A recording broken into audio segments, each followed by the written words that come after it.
All right, welcome back to another episode of Inside the Nucleus, where we're going to look at the breakdowns and the shakedowns of some of the plays that occurred this past weekend.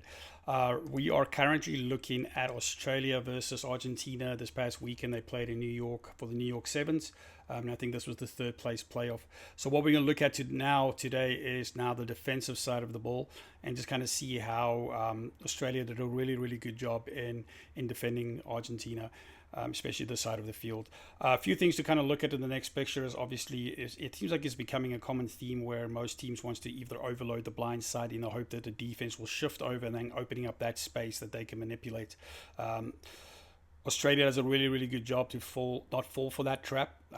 In essence, the winger did not mimic the winger across from him, so he's got that space locked down. I think the key thing right here is the defender right behind the scrum.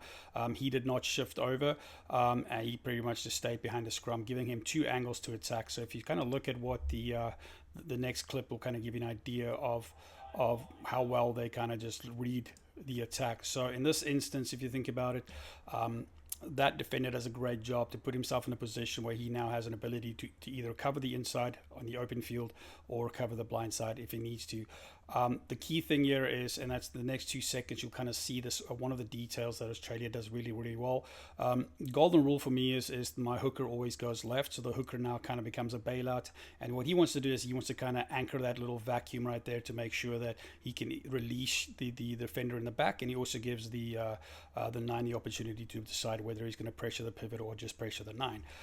So that's the number one key detail that Australia does well, is they make sure that they will release their hooker to kind of secure that vacuum and anchor the defense accordingly.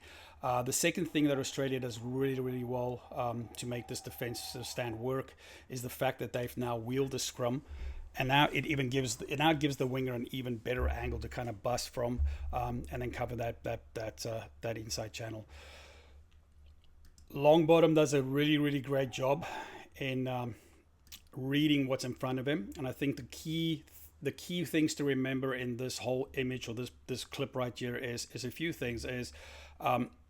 Everyone had clarity of role. Everyone knew that, well, where they're going to defend, how they're going to defend, right? The fact that they wheeled the scrum to give the hooker a better angle to bust out and cover that vacuum right there. Now, in essence, it's a snowball effect. It now releases your defender behind the scrum to go into the open field, because he knows that the blind is locked down with the outside winger and the hooker, and it also gives the winger on the outside an opportunity to either shadow or jockey his opposing winger. The key thing right here is Longbottom is aware that everyone knows their job and everyone has clarity of role. So all he can do now is he decides he's going to pressure the pivot, and he puts a great spot tackle in. And now Argentina is pretty much scrambling. So Argentina's now scrambling. They've got to work really hard to kind of get their momentum back. So it takes Argentina a good few phases to kind of go forward ball again. But in essence, every tackle, every rock that's created by the line speed from Australia, they're just kind of losing meters. So the initial scrum took place in this vicinity, and they've already lost 15 meters with that first tackle from Longbottom.